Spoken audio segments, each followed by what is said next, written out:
A girl is being held captive by a demon. To keep her from escaping, he eats and sleeps by her side, never leaving her alone. And yet, the first thing she does when she opens her eyes is to shoot him without a second thought. Even so, the demon can't bring himself to truly harm her, all because her life was accidentally bound to his demonic contracts. If the girl dies, he, the powerful demon lord of the underworld, goes down with her. As it turns out, the girl is a spy codenamed Pearl. One day after finishing a mission, she comes home to find a secret letter that should have been impossible to deliver. Even more shocking, her brother Amber, who was long dead, is not only alive but is asking her to go to the City of Desire in his place. Her mission: find an ancient scroll he signed within the powerful Guster family. To uncover the truth and see her brother again, Pearl goes alone to a Guster family party. She's stunned to find that every guest is a member of the city's new elite. They've all had wishes granted by the demon and have greedily returned for more. To avoid being noticed, she disguises herself as a waitress, weaving through the lavish crowd with a tray of drinks, marveling at the incredible power of whoever was running this place. She turns a corner and sees a sign that reads, "No entry." Pearl knows she's in the right place. Peeking into the rooms, she's nearly drowned by an overflowing vault of gold coins in one, and sees a gluttonous feast floating in midair in another. Before opening the third door, she braces herself, but she's still not prepared for the array of eye-popping, adult-only scenes inside. Her jaw drops. What kind of party was this? Just as she's about to turn away, she hears voices from down the hall. Her spy instincts tell her it might be related to the demon contracts, so she hides behind a door to listen in. A man is trying to strong-arm the demon lord, begging to be put in the highest seat of political power. The man gets so desperate that he offers to sacrifice his own son's heart to the demon king. Pearl expected the demon to be pleased, but instead he just scoffs, sneering that the man's soul is utterly disgusting and looking at him like a piece of trash. The bald man flies into a rage, screaming that he tried to do this the easy way and orders his bodyguards to open fire. But as the bullets fly, the demon simply snaps his fingers, and the projectiles bounce right off him. Pearl is dumbfounded. She's not only witnessed a secret deal, but is now a witness to a murder. If he finds her, she's dead for sure. Of course, just as she thinks it happens. Sensing he's being watched, the man's eyes flick toward her hiding spot. Pearl ducks down instantly, covering her mouth. It's the first time she's ever made a mistake like this. She was a split second from making eye contact. She tries to run, but to her horror, she finds she can't move. Her body is frozen, held by some invisible force as the sound of footsteps gets closer and closer from behind the door. Looks like a little rat snuck in. Knowing she's doomed, Pearl closes her eyes, waiting for the end. But unexpectedly, a large hand appears in front of her. Before she can react, it grabs her and pulls her into a dead sprint. When Pearl came to her senses, she was safely away from the demon's territory. Her savior was the person she'd been desperately searching for. Her brother Amber, the one who taught her how to survive when they were children. How was this possible? Was he really alive? As he turns to leave, she scrambles after him, trying to ask what happened to him and how he came back from the dead. But when she follows him into an empty basement, he's vanished. Nearby, however, are rows of ancient scrolls, and among them is the very one her brother sent her to find. As Pearl reaches for it, another hand appears in her vision. When she sees who it is, she instinctively throws herself into his arms. "I finally found you!" The man takes off his hat. "Miss, you're awfully friendly for a first meeting," he teases. "Who did you mistake me for in the little illusion I cast?" Realizing she's been tricked, Pearl steps back. But the demon's arm snakes around her waist, holding her tight. "So eager to steal my book of contracts. What is it that you want?" Pearl is shocked to learn what the scrolls are, but she needs to escape this monster. She lies, claiming she's a new waitress who got lost. After a half-hearted apology, she tries to slip away, but the man blocks her path. "That scent? I've smelled it since you were eavesdropping at the door," he says. Humans are always entangled in their desires, giving off a foul, murky stench. The smell of their greed and hypocrisy is nauseating. They trade their pathetic little wishes with me from behind their pretty faces. Hearing this, Pearl finally understands. The City of Desire, where any wish can be granted, is built on deals with this demon. The man's tone shifts. "But the scent on you is faint and special. Whatever your desire is, I can help you get it. Just sign a contract with me." But Pearl isn't tempted in the slightest. She knows this demon is too dangerous to fight head-on, but she has no choice but to take a chance. She pulls a hidden dagger from her waist and lunges, aiming for his heart. With a simple flick of his finger, however, the demon sends the dagger flying from her hand and turns it back against her. Even as she's knocked to the ground, Pearl isn't panicking.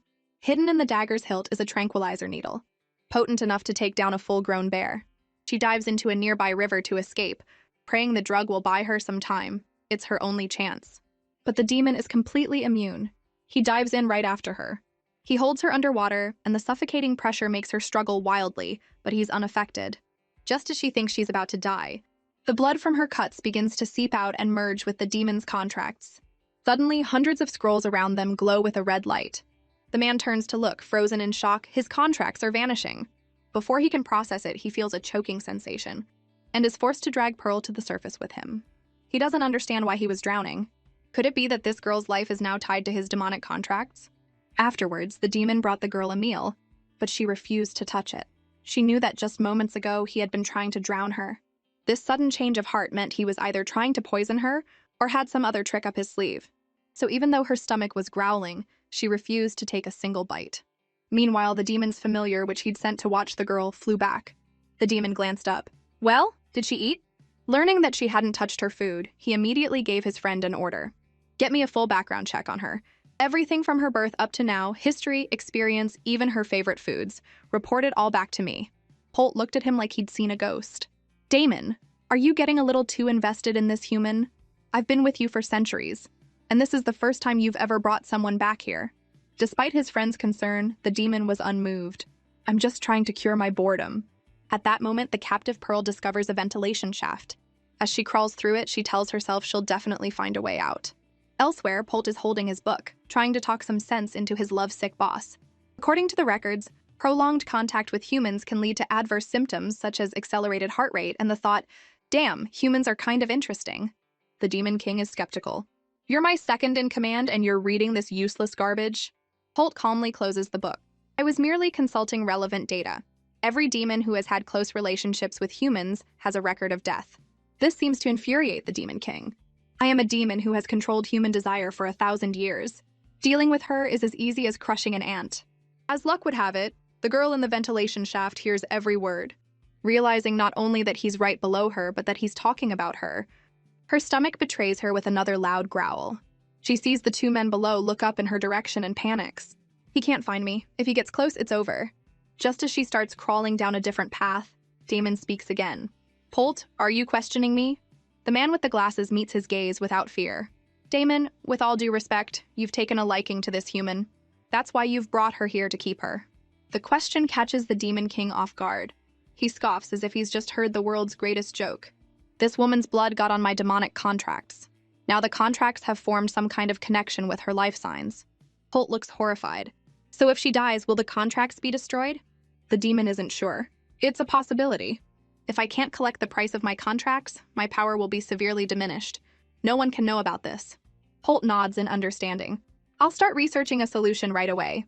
Meanwhile, Pearl has been crawling for half an hour, only to find she's circled back to where she started. At the same time, she hears the two men talking again.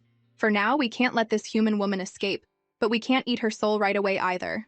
Thinking back to the lavish dinner he had prepared, Pearl is now certain. He thinks I'm not tasty enough yet. He wants to fatten me up first. Then the demon below says, just keep a close eye on her. But what Pearl hears is, he's going to kill me right now. I have to get out of here. She barely dared to breathe. Once they finally left, she tried to drop down from a chandelier. But her eyes widened in terror. The man who had just left was suddenly walking back into the room. Not wanting his dog-like nose to pick up her human scent, Pearl held her breath. But of course, just then her stomach decided to betray her with a loud growl. With a flick of his finger, the girl was sent flying backward. Thankfully, her reflexes were sharp, and she managed to hook her foot on the chandelier frame. But before she could even breathe a sigh of relief, the demon was right in front of her, making her tremble. His eyes were ice cold as he looked her over. Having fun up there on the ceiling? He asked. But what he really wanted to know was when she had gotten there and how much of his conversation with Holt she had overheard. His stare was making her skin crawl. Pearl tried to deflect. The food wasn't to my taste, so I came looking for something else. She was desperate to get down. Hanging by one leg was not sustainable. The demon took a step closer. Looking for something to eat? Are there breadcrumbs on the chandelier? Terrified he was going to eat her, Pearl instinctively tried to push away. But she used too much force and her clothes got snagged. Just when she thought she was a goner, the demon, who was in the same boat as her, reluctantly used his magic to help her land safely. As she stood up, she tried to cover her back. But the man pulled her hand away. Seeing the black tattoo on her lower back, the demon's interest was piqued. Her expression now was far more interesting than before. March 16th, a mark from a moment of despair, isn't it? A human's most vulnerable moment is the perfect time to sign a contract. With that in mind, he leaned in. "You poor thing," he comforted. "Let me help you. I can turn your despair into hope. You came to my territory for a reason. Let me guess. For revenge, greed, or perhaps a pathetic love?" His words dredged up painful memories, and tears welled up in Pearl's eyes. The man lifted her chin, enjoying the sight of her sorrow. But unexpectedly, the tears didn't fall from her eyes. Instead, they streamed down the demon's handsome face. The great demon king was completely stunned. How is this possible? "Why am I the one crying? You've got to be kidding me." While he was distracted, Pearl bolted for the door. That was too close. The demon's intuition was too sharp. She couldn't let him find out her true purpose. If Amber was still alive, her failure would put him in danger. She was just a few feet from the exit, running with all her might, when she slammed right into someone. Looking up, she saw two twin boys in tattered clothes. They glanced at each other, neither recognizing her. Thinking they were also human prisoners, Pearl grabbed one of the boys by the arm. "Come with me," she urged. "The demon is right behind us." But she quickly realized something was wrong. No matter how hard she pulled, the boy wouldn't budge. A second later, both brothers broke into a sinister grin. "Oh, so you're the boss's prey. If we take care of a human who escaped from him, maybe he'll forgive us for failing our last mission." Realizing the harmless-looking twins were in league with the demon, Pearl turned and ran. The man tried to stop them from hurting her, but it was too late. The twins tossed 2 gold coins, and the resulting explosion sent a shockwave that slammed into the girl. At the same instant, the demon lord felt his power draining away, and before the twins' shocked eyes, he transformed into a small child. The twins were completely dumbfounded. Is that really the boss? To answer their silent question, the little boy, his face dark, snapped his fingers. "Great," he said flatly. "My magic is completely gone." The powerful, suffocating aura that followed, however, instantly confirmed it for them. That pressure was definitely their boss. Just then, Polt rushed to the girl's side. The twins panicked. "Master Polt, the boss is over here!" But Polt, though he heard them clearly, didn't even look up, focusing solely on healing Pearl. As soon as Pearl's external injuries were healed, the demon felt his drained magic rapidly returning. In the blink of an eye, he was back to his powerful adult form. The blue-eyed twin couldn't help but ask, "What is the relationship between the boss and this girl?" Polt glanced back at them and said one word, "A weakness." The word sent a chill through the twins. The last thing they wanted was for something to happen to their boss. Polt touched the girl's forehead. "Her fever can't be fixed with magic. She'll just have to rest and recover." Later, the twins learned that Pearl's life was accidentally tied to their boss's and immediately apologized for their attack, explaining they had mistaken her for prey since she was the first human they'd seen in the mansion. Damon, nursing a headache, couldn't be bothered with them, until Polt announced, "Her temperature is 103.5. He sprang up from his chair. "Don't tell me I have to take care of her." As if on cue, the other 3 found an excuse and scurried away, leaving a bewildered Damon sitting by the bed. A moment later, Pearl mumbled that she was thirsty. Damon instinctively tried to conjure a tea set with magic, but nothing happened. Surprised that his powers hadn't fully returned, his body still moved on its own, and he got up to pour her a glass of water. But after drinking, she started whimpering again. He looked at the sweat-soaked towel on her forehead and tried to use magic to wring it out, but he misjudged the force and ended up drenching her instead. Defeated, he had to do it by hand, grumbling to himself, "This is such a pain. I just need her fever to break." Just then, a hand grabbed his. Damon looked up to see the girl frowning, seemingly trapped in a nightmare. "Please," she murmured, "hold my hand. Don't leave me." Seeing her looking so vulnerable, the man paused, a curious glint in his eye. "Who does she think I am this time? Am I supposed to play house with her now?" In her dream, Pearl was calling out to an illusion of her childhood friend. "Amber, is that you? I've searched all over this strange city for you. I only feel like I have a place in this world when you're holding my hand. You're my everything. Don't leave me alone." Back in reality, Damon heard her mumbling again and leaned closer. "Pearl wants to eat your Provence-style scrambled eggs with tomato," she said. He finally knew her name was Pearl. But what the hell was a Provence? He didn't know how to cook, but he could certainly pass the problem on to his subordinates waiting outside. In a flash, the great demon king had been at her bedside all night. The next morning, Pearl's eyes fluttered open to see Damon's face right next to hers. Then she saw their intertwined hands and froze. She yanked her hand away from Damon's, her eyes filled with suspicion. "Why am I holding hands with this demon?"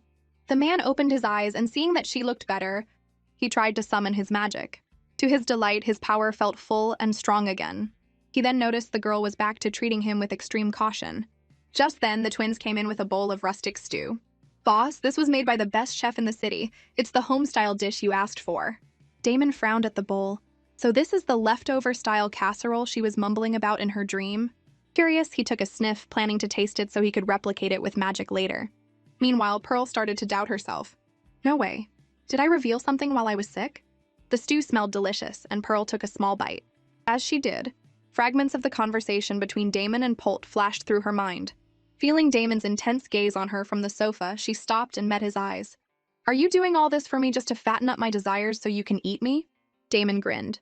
Before she could react, his thumb traced her lips. You're smart. A worthy test subject. I want to see just how far human desire can be nourished. Once your soul is delicious enough, I'll enjoy my meal. With that, he brought the finger that had just touched her lips to his mouth and licked it. Pearl's face went pale. Her worst fear was confirmed. This demon's ultimate goal was her soul. Just then, Polt knocked, asking if she was feeling rested. The girl flinched like a startled animal, but Polt ignored her reaction and gestured to a mountain of designer clothes, perfumes, and makeup, telling her she could use whatever she wanted. Pearl was stunned, but she still retorted, You think you can tempt me with this? You're all far too arrogant. The next day, she wanted to go out and gather information, but found she was confined to the mansion. As she pondered her next move, she decided that of the 4 demons, only the second in command, Polt, had never tried to harm her. Maybe she could use him. Did Amber really want me to get the demon contracts? He's never shown up here. Was his return from the dead a lie? Is someone using me? Lost in thought, she wandered into the garden and heard voices coming from a gazebo. Damon! The twins failed their mission. There's a traitor in the family. Recognizing the voices, she quickly hid in the bushes to eavesdrop. Polt seemed unaware of her presence. The traitor has a top-secret list of all our deeply bound VIPs. He's planning to trade it to a man named Black Jade from the Oboe family at next week's gala. Here's his photo. Pearl's eyes widened. Black Jade was the middleman Amber used for his handoffs. He might have information she didn't know. If she could get out, she could find clues and escape the demon's grasp at the same time. I hate the smell of those people, Damon said, refusing to go. You handle the interception. That list cannot fall into their hands. Just then, a figure shot out from the bushes.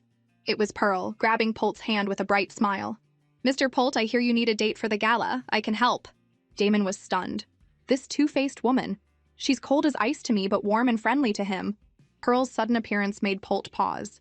You want to go to the gala with me? Seeing her chance, the girl quickly made her case. I'm skilled in disguise.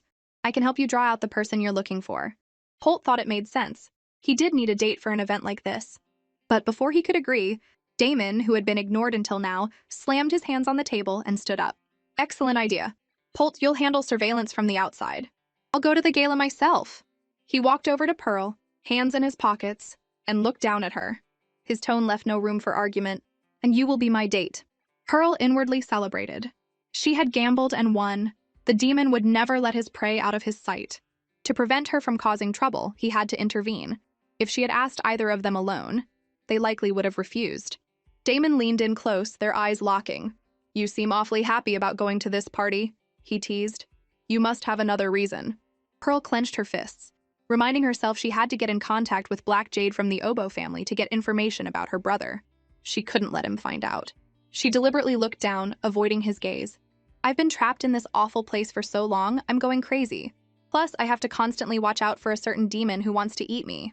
Before the man could get angry, she hugged herself and started to fake cry. I'm just a fragile human. How could you demons possibly understand how I feel? If this keeps up, I'm going to have a mental breakdown. Damon looked conflicted, and Pearl knew instantly that he was concerned about her mental state. She had the upper hand. The demon realized his predicament but had no choice but to give in. His power was, after all, linked to her well-being. Annoyed, he cut off her, crying, Enough, dry your tears, get ready to be my date. In the main hall, Damon was briefing his team. The Oboe family's power had grown rapidly in recent years, threatening their control over the City of Desire. If the top-secret list the traitor was selling fell into their hands, the entire city's power structure could shift. They had to intercept it at all costs. Nearby, Pearl stared at the demon, frowning. Although she wanted nothing to do with him, she knew this was her only chance. Damon continued, explaining that the Oboe family's leader was an old acquaintance, cunning as a fox. They maintained a cooperative front, but he was always making moves behind the scenes. The mission was to catch both the traitor and his contact, the Oboe executive Black Jade, at the gala without causing a scene. I have to find Black Jade before they do and get information about my brother, Pearl decided. A floor plan of the gala was laid on the table.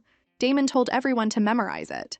As the girl studied it, she repeated to herself, Pearl, this is a test. A test to get out of here and solve the mystery of your brother. Since they would have to dance together at the event, they decided to practice beforehand. Before the demon took her hand, Pearl tried to steel herself. I have the upper hand now. I can't show any fear. But the moment their fingers intertwined, he pulled her close and whispered in her ear, don't try any tricks. I'll let you in on a little secret. I can read your thoughts through touch. As he spoke, his thumb gently caressed her palm. Miss Pearl? The girl's mind went blank. She didn't understand how he knew her code name, but she forced herself to remain calm. Are you talking to me? That name isn't very unique. Damon chuckled. You don't believe me? Then how do you think I knew your favorite dish? Almost instantly, Pearl shoved him away, trembling with fear. He can read minds through touch? This demon actually has that kind of power? Damon watched her, remembering what she had mumbled while she was feverish, and smirked. Trying to manipulate me? Fine. I'll play your little game. Convinced that Damon could read her mind through physical contact, Pearl chugged a bottle of water and then a large black coffee, determined to stay sharp for their dance practice. Her instinctive shove moments ago had made her nervous, but now she hoped the caffeine would help her handle the situation. Seeing her drink so much, Damon picked up a cup of black coffee to try it himself. Holt, standing nearby, couldn't help but ask, Are you sure you want to drink that? The demon nodded, muttering, I can't believe I'm stooping to this. The stuff humans use to enslave themselves for work. But a second later, his face darkened and he spit it out. What is this taste? It's so bitter. Pearl was surprised by his strong reaction, but then he said something that made her furious. This stuff is definitely only for workhorses. The two went out to the lawn to practice. Just call me Damon at the party, the man said suddenly. Pearl looked at him with disdain. No, thank you. I'd prefer to address you as Mr. Damon. Annoyed by her constant rejection, the demon insisted they needed to act like a couple to blend in, which meant being more intimate. Reluctantly, Pearl forced herself to say his name. Satisfied, the demon snapped his fingers. Let's begin. As they danced, Pearl kept trying to minimize the amount of physical contact, wondering if it would prevent him from reading her mind. Noticing she was distracted, Damon leaned in. Miss Pearl, he teased. For a spy, you're so agile, yet your dancing is so stiff. She shot him a death glare. Thanks to you. The demon chuckled, then tightened his grip on her waist, pulling her flush against him and spinning them around before she could react. Pearl struggled to keep her balance, mentally cursing him while also terrified he would read her thoughts. She forced herself to think about geometry and arithmetic formulas. Seeing her so seriously concentrating, Damon couldn't help but laugh. He couldn't believe she'd actually fallen for his mind-reading lie. He intentionally pulled her into his arms, causing her to stumble. Not far away, the twins were hiding in the bushes watching. They were confused. The two were supposed to be dancing, but it looked more like a clumsy tug of war. Meanwhile, Damon released her, frowning. This is going to affect the mission. Pearl paused, then looked at him with a serious expression. Again, I'll do better. The demon sighed and created a little more space between them, trying to put her at ease. Pearl looked down, a complex feeling stirring within her. She never thought he would actually be considerate of her. For the sake of the mission, she decided to temporarily let her guard down and just be herself. After all, she had always been excellent at completing her tasks. Gradually, their movements became more synchronized. Watching their coordinated steps, the twins couldn't help but admire the girl's graceful posture. But in the distance, Holt watched it all with a deep frown, lost in thought.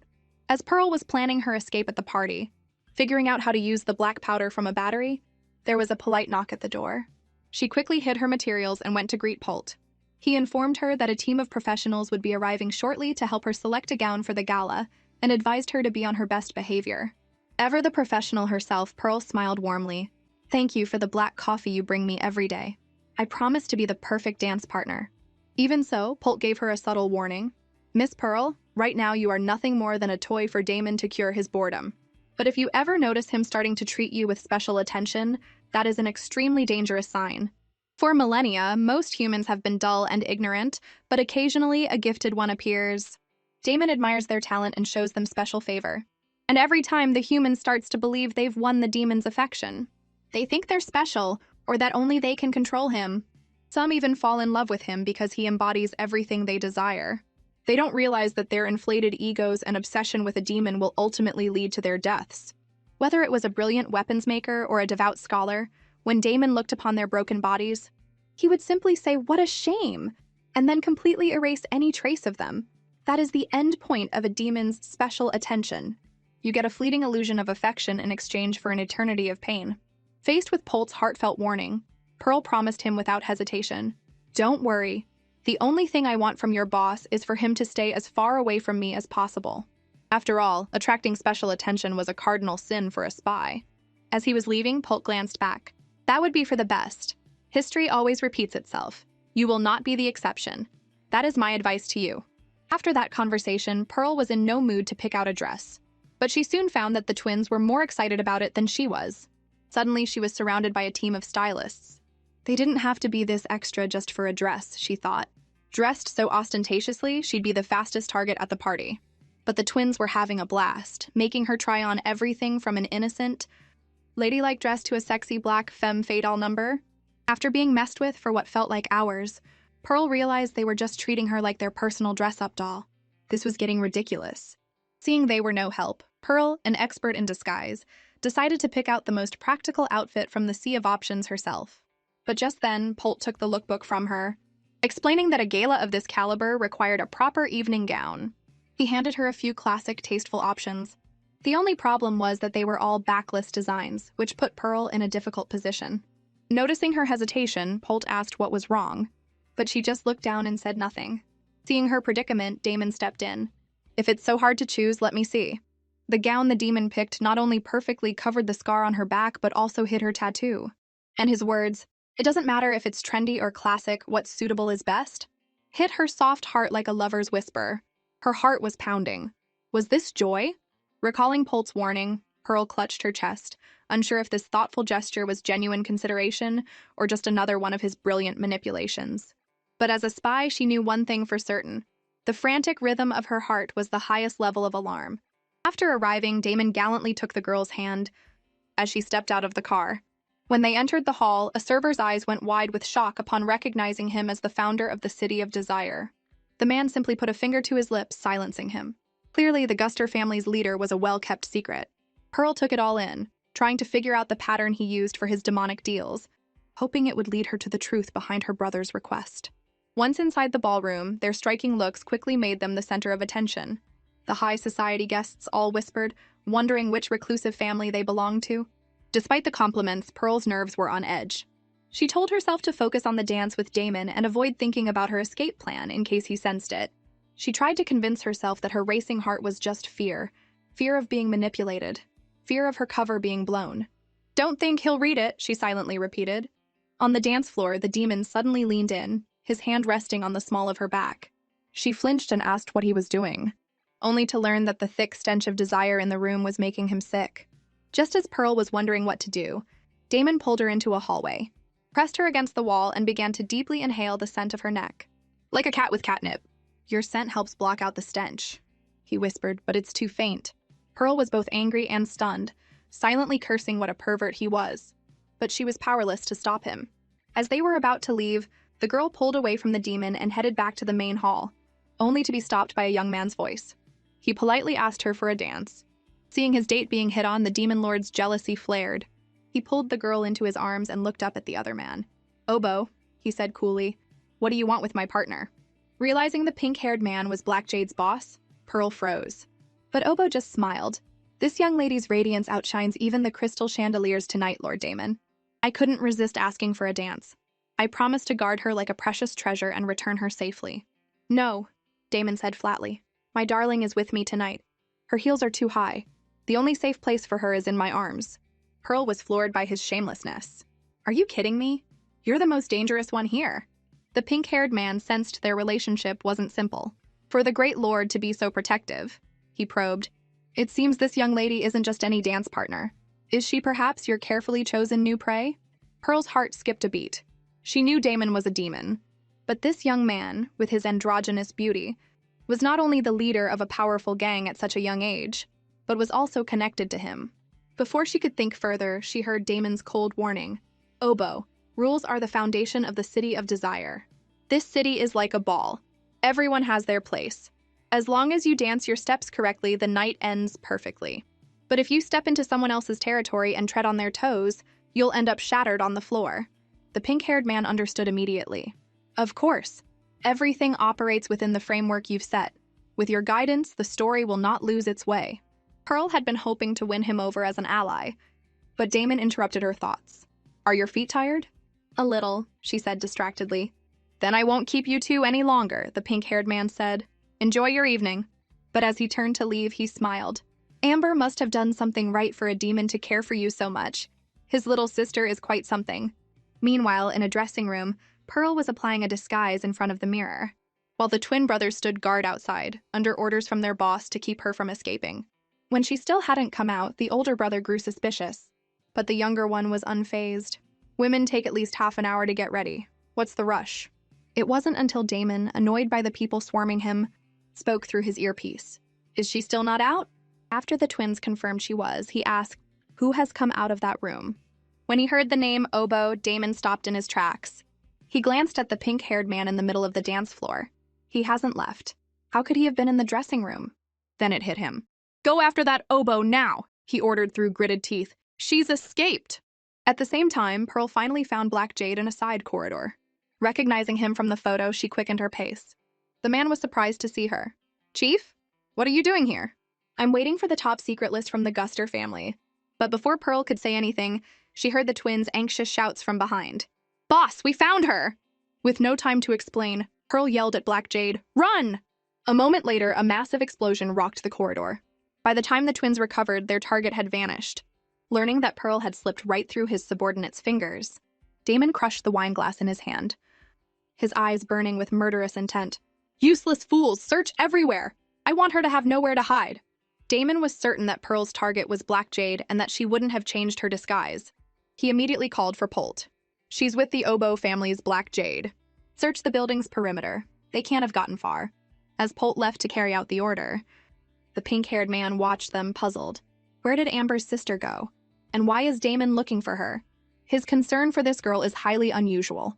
He whispered a few words to a nearby attendant who nodded and disappeared. Meanwhile, outside on a clock tower, Black Jade was following the person he thought was his boss, completely bewildered. Chief, wasn't the plan to get the list tonight? Why are the Gusters after us? Were we exposed? And what are we doing out here on this high-rise? Pearl figured this remote location was perfect for getting information about her brother, but she said aloud, our informant was compromised. They're on to her, deliberately testing him.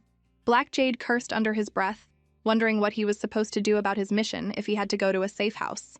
Just then, Pearl cut him off, asking about the status of the spy named Amber. Black Jade looked at her, confused. That top-tier spy? I just saw him this month. What's there to worry about? My brother really is alive! Pearl's hands trembled as she pressed him for the location of their next meeting. Realizing something was wrong, the man's expression changed instantly. Chief, you don't know? In a flash, he pulled a gun and pointed it at Pearl. You're not the chief. Who are you? Seeing her cover was blown, Pearl tore off the realistic mask, revealing her face. Remember me? The man gasped in recognition. You're Amber's sister? Tell me where my brother is, Pearl demanded, cutting to the chase. Her words snapped Black Jade back to reality. That's classified. Suddenly, Pearl noticed movement in the building behind them. Sniper, she yelled. Watch out. At the same instant, a gunshot rang out. Black Jade fell, and the shockwave sent Pearl stumbling backward, losing her balance and plummeting from the sky. Her mind went blank. No, I came so close. I was about to see my brother. Someone please save me. At the last possible second, a hand firmly caught her, like a god chasing away the shadow of death. Still in shock, Pearl looked up and froze. The one who had saved her from certain death was the demon. Held tightly in Damon's arms, Pearl snapped back to reality and shoved him away. You're hurt, let me see, the demon said, reaching for her. It's just a scratch, Pearl said stubbornly, rubbing the bruised spot. It's bleeding, Damon insisted. He moved closer and healed the wound with a touch of his hand. Pearl turned her head away. Are you really that obsessed with your prey? She asked coldly. The demon looked down at her. Is that any way to talk to the person who just saved your life? His stare made her uncomfortable. She retorted that he was following her everywhere, but in her mind, she was wondering, there's no way this guy actually cares about me, right? As if reading her thoughts, Damon's tone suddenly grew serious. I will always be by your side. I was really worried about you. I don't want to see you get hurt. The sudden, heartfelt confession left Pearl stunned. What is he saying? Why is he saying things that could be so easily misunderstood? Did you twist your ankle too? The demon asked, noticing her stumble. No, the girl said, quickly pulling her leg back. Damon closed his eyes. his voice filled with a sense of helplessness. "Trust me, I will protect you." His words hit her like a stone in a calm lake, sending ripples through her. When was the last time she'd heard a promise like that? 10 years ago? 15? She remembered her brother Amber telling her sternly that she had to be strong on her own and never rely on anyone. "Pearl, you have to learn to solve everything yourself to survive. Peers are useless for people like us." She didn't understand what he meant back then, but she had nodded obediently. Since that day, she knew that being cared for was a warmth she shouldn't expect in life. But this man, he was being so attentive. He was a demon, she knew that perfectly well. So why was there a spark of joy in her heart? Was she being seduced by him? Just then, Damon frowned. "What's that smell? Why did it suddenly get so much stronger?" He looked at Pearl. "Is it coming from you?" Before she could react, he pushed her to the ground and pinned her down. The fragrant scent swirling around him confirmed it. Her aroma really could change. But Pearl struggled desperately, alarm bells screaming in her head. "He's just a beast in a handsome disguise. A demon. He's too dangerous." As she was thinking this, Damon suddenly lowered his head and began kissing his way down her neck. "Don't touch me!" Finally, the girl raised her hand and slapped him hard across the face. The demon ran a hand through his hair in frustration, a complex mix of emotions swirling in his eyes. "I'm genuinely interested in you now," he said. "Let me be the one to crack open your hard shell and touch the soft pearl hidden inside." Pearl violently shook off Damon's hand. Her voice filled with protest as she refused his touch. Damon tried to explain that he was just worried about her getting lost in a new place, but his words of concern only made her more suspicious. She pressed him, demanding to know his real reason for being so attentive. To her surprise, the demon not only apologized sincerely, but also promised to be at her beck and call all day. This all started half an hour earlier, when the twins noticed Pearl hadn't spoken for 3 days, and concluded that their boss must have upset her. When Damon called her name, she didn't respond. It wasn't until he suggested they go out shopping that she finally turned her head and agreed. She knew that with Black Jade dead, her trail of clues had gone cold, but she wasn't ready to give up. She planned to use the outing as a chance to investigate his recent movements and hopefully find a trace of her brother. The two walked into a makeup store, where a sales associate eagerly greeted them. Pearl raised an eyebrow at Damon, asking why he'd brought her here. She told him she only needed enough to maintain her disguises and didn't really care about her appearance. The demon stared at her, saying he just wanted to find a color that would highlight her unique charm. When the associate mistook them for a loving couple, Pearl thought about correcting her but held her tongue. Instead, she warned Damon to keep a 3-foot distance, trying to draw a clear line between them. Along the way, she spotted an intelligence drop hidden within a dessert shop's logo. Needing information, she decided to go inside. At the counter, she used silent lip reading and coded phrases to communicate her needs to the server. After they had arranged how she would receive the intel on Black Jade's whereabouts, she found herself thinking that while being with this demon was exhausting, it wasn't entirely without its benefits. Just then, the server recommended the new couple's special. Pearl immediately declined, but Damon insisted on ordering it, claiming he wanted the strawberry parfait. She was surprised that a demon would like sweets, but then Damon said the parfait was actually for her. This sudden thoughtfulness confused her. She couldn't figure out how he knew what she was thinking. They hadn't touched, so he couldn't have read her mind. Tasting the sweet but not too sugary drink, she was momentarily transported back to her childhood, remembering how she had longed to share a treat with someone. When she snapped out of it, she realized Damon had been watching her the whole time. She tried to ignore his intense gaze, but her eyes were drawn to a jar of paper stars on a shelf. The demon caught her looking. "You're looking at those stars like you found a lost treasure," he teased before offering to write down a wish for her. His words were a wake-up call. All of the demon's gentleness was just a sugar-coated trap. His kindness was nothing more than a carefully planned test to capture her desires and ultimately her soul. With this realization, Pearl met his gaze, a cold smile forming in her mind. "Fine. Let him try to tempt me. I have nothing to fear." But their little game of cat and mouse is being watched by spies sent by the pink-haired oboe. She only says this because she knows the well-dressed man is deliberately testing her. As soon as his spy returned, Oboe cut right to the chase. "Have you found the traitor we planted in the Guster family?" "He's gone completely silent since the gala," the spy reported respectfully, guessing he had probably been quietly dealt with by the Gusters. Enraged, Oboe threw a dart that narrowly missed the spy's head. "You're all useless!" Seeing his boss was furious, the spy quickly handed him photos of the couple on their date. "We did find this today," he offered. Oboe glanced at the photos and a sinister smile spread across his face. "I never thought Damon would go to so much trouble for a human girl." He pinned a photo to a target. "Find out what the connection is between them," he ordered his spy coldly. For years, he had been searching for the demon's weakness. This girl might just be the key. Meanwhile, back at the mansion, Polt saw the two return and tried to greet Pearl, but she walked straight to her room without a word. Glancing at the dejected demon nearby, Polt chuckled. You're great at catching traitors and retrieving lists, but when it comes to her, you're completely helpless. Damon frowned and changed the subject. What did you find out from the traitor today? Did you get any proof of who he was really working for? On the topic of business, Polt's expression turned regretful. I'm sorry, the traitor died before his execution. We found he had a poison capsule hidden in his tooth. Unfortunately, we can still only guess who he was. The demon waved a dismissive hand and scoffed. It doesn't matter. It's just the final struggle of some lowlife. They'll show their hand again soon enough. Late at night, Pearl lay in bed thinking about the day's events. She decided not to rush her escape, at least not until she got the intel on Black Jade's movements. But just as she finally drifted off to sleep, danger was creeping closer. Damon was surprised that the girl hadn't tried to escape during their outing. It saved him the trouble of having to catch her again. But the thought of her fragile body being hurt once more, and him suffering the consequences, was irritating. He found himself wondering what her purpose was for sneaking into his basement when they first met. And why did her scent grow stronger after he had healed her with his touch? Could it be that she liked it? At that thought, the demon couldn't resist placing a soft kiss on Pearl's slender leg. Come now, my dear human girl, he whispered. Let me find a way in. I need you to become more fragrant, to let your desires fill you up. Only then will you be ready to satisfy my palate. Looking at the sleeping girl, the demon raised his hand and gently touched her forehead. As he chanted an incantation, her soul was pulled into an illusion of his own creation. Sleep now, he murmured, and never wake up. But unexpectedly, the unconscious girl's eyes snapped open. She realized she couldn't move. Her vision was blocked by a blindfold. And before she could process what was happening, she felt a large hand behind her and flinched. An unknown danger was slowly approaching. She knew she should run, but she couldn't break free. As the man's cold, terrifying presence washed over her, the demon began to lick and nibble at her earlobe. A tingling, numbing sensation shot through her entire body. The girl who had been fighting her restraints just moments ago now found herself enjoying this strange, new pleasure. When she learned her order had arrived, Pearl was ecstatic. It might contain the intel she'd been waiting for. After all, hidden inside that cake was a month's worth of Black Jade's movements, a crucial clue to finding her brother.